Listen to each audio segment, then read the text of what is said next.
Hi friends, ఇది మా terrace గార్డెన్లో మల్బరీ చెట్టు. మల్బరీ ఫ్రూట్స్ చూసారు ఎప్పుడైనా? చూడకపోతే ఒకవేళ చూడండి మా టెర్రస్ గార్డెన్లో ఎట్లా ఉన్నాయో.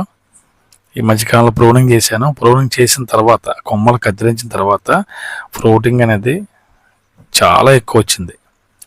చూస్తున్నారా, గుత్తులు గుత్తులుగా ప్రతి కొమ్మకి ఉన్నాయి చూడండి. ఫస్ట్ ఈ గ్రీన్ కలర్ నుంచి ఇలా పింక్కి చేంజ్ అవుతుంది. ఇలా పింక్కి చేంజ్ అయిన తర్వాత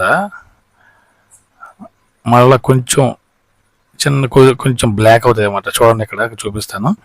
చూడండి, కింద కింద పండు చూడండి, కొంచెం బ్లాక్ కొంచెం పింక్ కొంచెం ఆ స్టేజ్లోకి వచ్చిన తర్వాత పండు చాలా బాగుంటుంది. ఇలా పై వరకు గుత్తులు గుత్తులుగా చాలా చక్కగా కాసిన చెట్టు. అసలు ఈ పళ్ళన్నీ చూసిన తర్వాత ప్రతిరోజు నా కష్టానికి ప్రతిఫలం దక్కిందని చాలా సంతోషపడతాను.